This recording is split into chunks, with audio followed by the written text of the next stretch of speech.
Don't believe, just know. Cymatic TV, turning vibration into reality.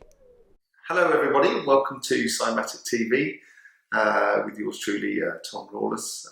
I'm here with Kris Misselbrook, who is a past life therapist, and we're going to be discussing past life therapy, but also all the other stuff that sort of goes around it, his personal experiences, and his insight of how maybe it can help ourselves in the future. So first of all, thanks a lot, Kris, for being with us today.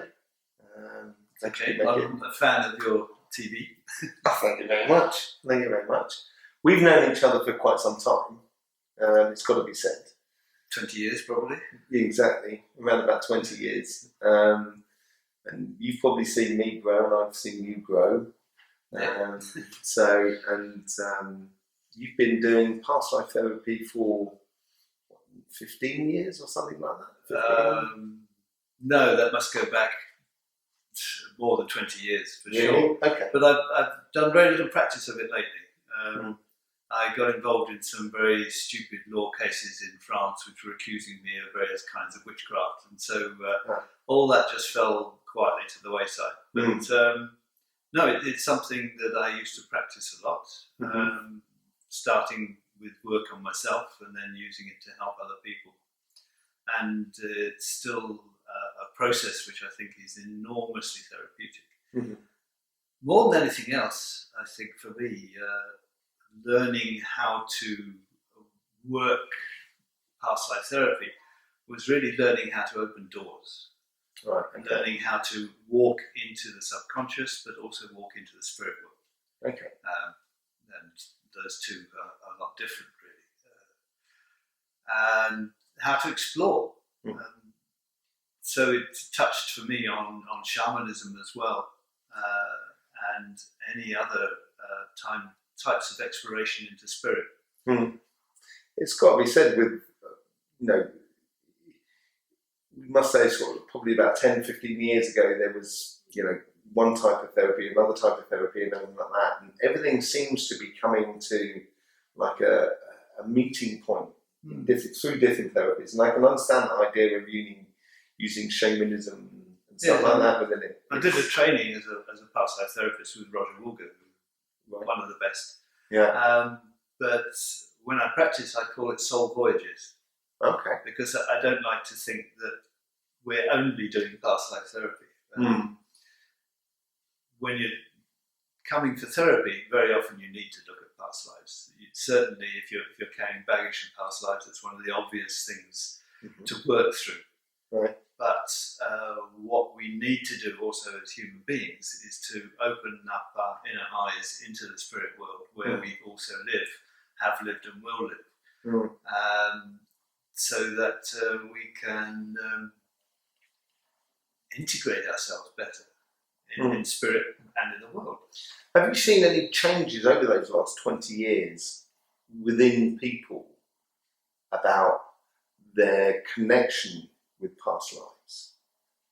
So is it become more important? Has it become less important? Has it become a guiding thing rather than an essential thing? So if you were thinking about karma, so I'm here to do this job.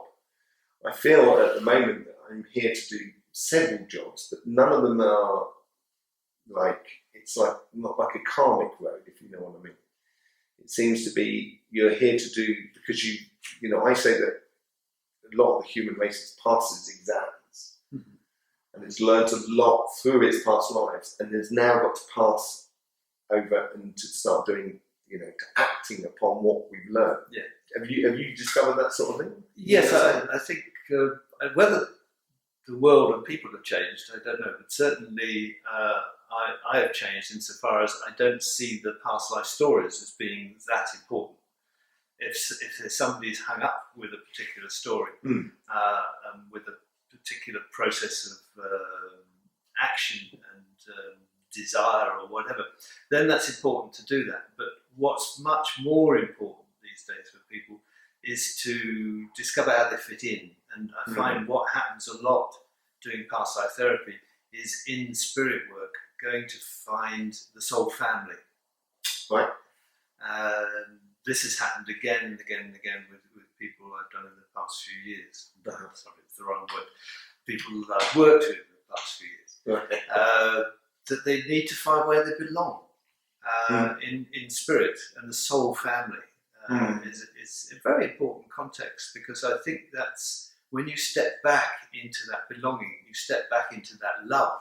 And part of our problem as a society now is we've forgotten how to love, we've forgotten how to receive love, we've forgotten that we are surrounded by an incredible love and belonging, that it doesn't, we can't make sense of the world unless we find that again.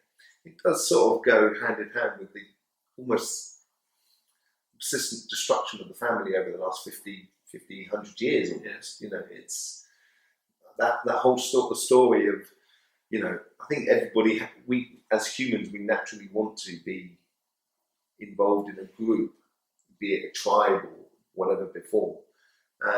And yeah, that does ring a lot further than just this reality that we're living with my brother and sister on the physical realm. Oh, yes. You know, if you look at Northern Indians, you know, the Indians from North America, you know, they'd recognise their uncle in the bear that they saw in the forest. Do you know what I mean? There is that whole sort of connection between one generation and another, and that soul sort of family that you talk about. Yeah, a connection with the ancestors. I think it's a good word to use. Because your soul family isn't necessarily just your own ancestors, but that's part of it. And to be able to talk to your parents, grandparents in spirit. Oh, right, okay. And for me, there are various people that have been quite influential in life in opening ways to spirit, and I find I can still talk to them in spirit. And I think that kind of connection is very important, and we start to need to open to spirit world, so that our souls are less imprisoned in the physical world, which in which our bodies live. That's not where our soul has its home. No, and we've been terribly dumbed down, and that's the important thing to try and change now in this civilization, is to open our understanding to who we really are. It's sort of like our root has been cut off. Yeah, to some extent I think that's deliberate. I mean, I think so. There are a lot of forces out there in the world which find it convenient to dumb people down. But there is a natural, we were talking about it earlier, so, you know, we were sort of saying no matter how hard the world gets and how ruthless it seems within the human aspects at the moment that's going on in the world, I think we can all, there is that human love that does, it's always there in someone, and it will always come out. Yeah. It's leaking back to the surface. People need a lot of help to come out these days, right? I think, and that is the job for any of us that are healers, therapists, etc. Is basically to open them to the love which is there inside them, which surrounds them in spirit. The support, because I think people feel terribly alone and unsupported in spirit. Yeah, I would agree with that. Yeah, I think, you know, I equate that the population is so big at the moment is simply because when I go upstairs, you know, the waiting room for bodies is very empty. You know, we're all here. We all want to be here because it is what as you called it, the event. And Robert Monroe called it the gathering, because he saw on the other planes how spirits from many other parts of the universe were gathering now because of the important times were happening on this earth, the important progressions, important changes. So yes, I mean, we all want to be incarnated for it as well. But, you know, let us be incarnated with some purpose, some understanding, and some input into this. This is where the balance is coming back, I feel, you know, where people have started kind of, they've explored that idea of technology and individualism from the 1970s and 80s, and that sort of came through with the, you know, and I think we're now getting back to where people are actually, I do believe people are hungry for that belonging of togetherness, but the structures are not in place as yet.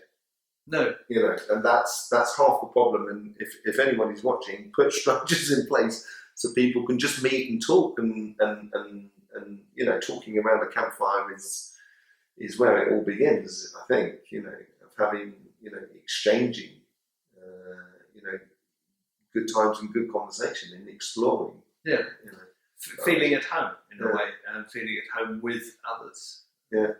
So if we get back to sort of like, because we could easily wander off, and I'm sure we will do in the future at some point. We were talking earlier that maybe we'd be doing sort of regular views on what's going on in the world, and our take on it. And morning tea. You're always an interesting man to talk to. Oh, thank you very much. So are you, sir. So are you. So morning tea with Kris and Tom. That should be good. But yeah, getting back to sort of past life therapists and stuff like that. You know, what sort of extraordinary cases? You know, I personally did several sessions with yourself. I'd call you an extraordinary case in a way. I mean, it's I'm blessed with a very bad memory for all these things. Oh, you are? Because I can work with somebody very, very intensively, and can find with them what they need to find, and then weeks later I've forgotten it, which I think is good, because it's not up to me to carry their detail. It's up to them to go through the process and use that. Okay. But a few people I remember.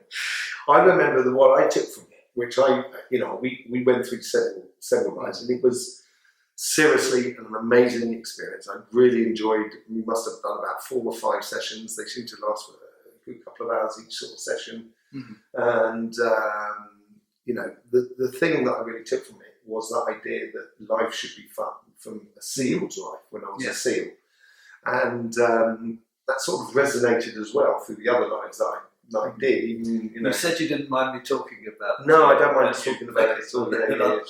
I'll tell you one thing which was interesting. I think I did tell you afterwards at the time. Right. That after 2 or 3 sessions, I realised that you weren't being you all the time. Yeah.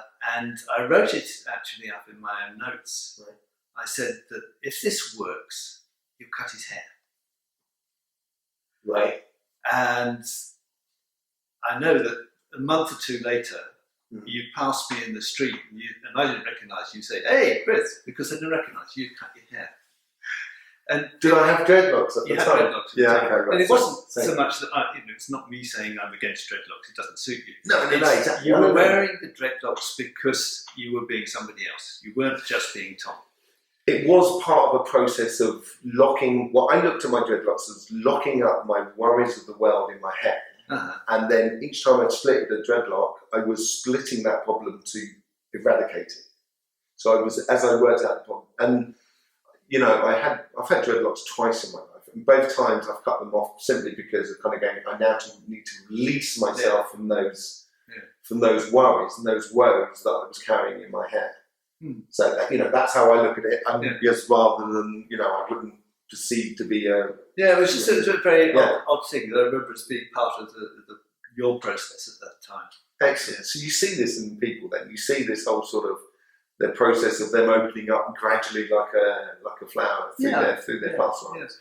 A lot of people just want to do sort of one quick session and don't want to follow it, but it's better usually to follow it up, because you go deeper and you go deeper. Yeah. And we've usually got deeper places we need to go and see. Especially if we have any past life stories that are to do with evil, to do with aggression, to do with perpetrations. Those are the kind of things that our subconscious is not going to bring up in the first session. Exactly. You know, it's going to try and because our subconscious has a fair bit of control over what's going on, much more than we think it does. Yeah, exactly. And you're not going to find those stories until you start to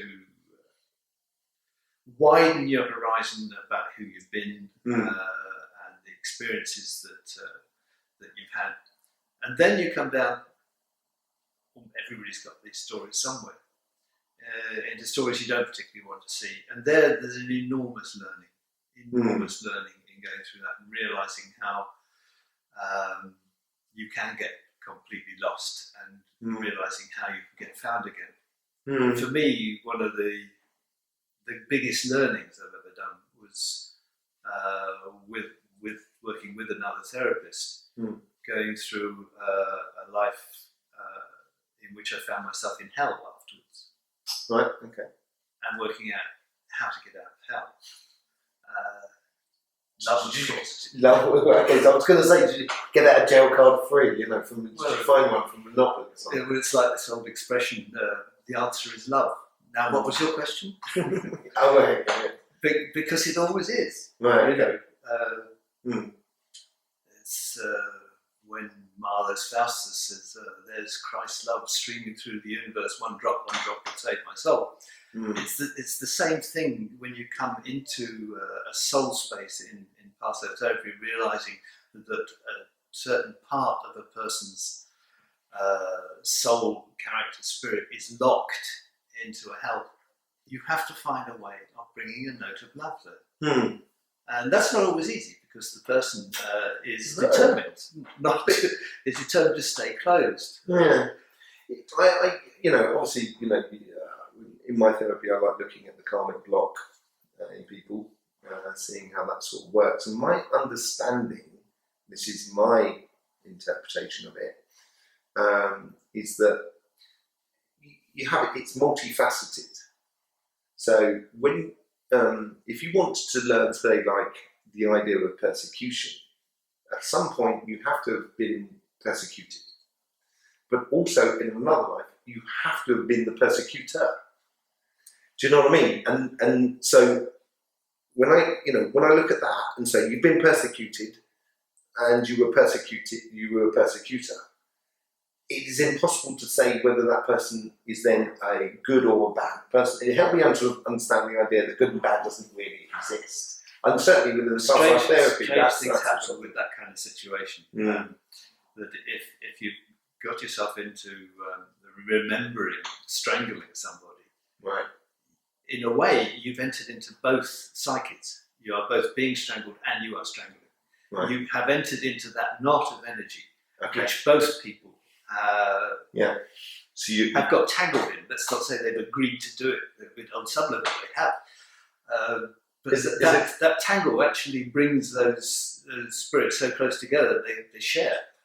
So is it a bit like, sorry, is it a bit like you're almost strangling yourself? Yes. Right. So it's you're getting that sensation of being strangled, and you're getting that sensation of strangling. Yeah, because you come so close. Right. Okay. To the other. Yeah. And I mean, we're not as separate as we like to think we are anyway, No. on psychic levels. But certainly when you get to that kind of person-to-person aggression, the boundaries are disappearing. One of my sessions that I did with you, I remember that I was in the American War. I think it was between the Mexican and the American Army, whatever it was at the time. And I was shot by a Mexican. And afterwards, when he was obviously died, he came up and kind of going, "You shot me, mate." You know what I mean? And I was really pleased to see him. Yeah. But obviously, I must have shot other people during that war. But I'm just thinking about now. I never had that memory. Did not come up of me shooting another person, and I'm not sure if I want to have that memory, but maybe it would be useful. I don't know. No, I mean, one needs to do a certain amount of clearing if there are too many cobwebs in the attic that are hanging you down during your daily life here. But it's here we're living.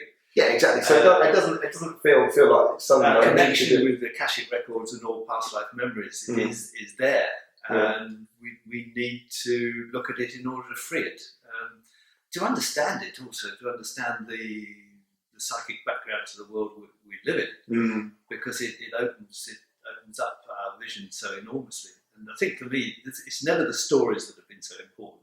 It's the healing that comes from it, and the vision that comes from it. My camera just cut out as I was saying goodbye, and I like to say goodbye to people. So just to finish it all off nicely, as it were, don't forget to subscribe. Click that bell to get notifications so you can see when our videos come up. They tend to come up on the Friday night and the Sunday evening, and we do have some stuff coming up in the week. I will be recording another one of those with Silver Phoenix to do with the astrologer tomorrow. So look for that as well as it comes up through the system. So please share, like, and what have you. It does help with the algorithms for YouTube. The more this information gets out, the more that we will have a collective understanding about things. And the more that we get that, the better the world's going to be. It's going to be great for everyone. So, with that all done, I will say, ciao for now. Don't believe, just know. Cymatic TV, turning vibration into reality.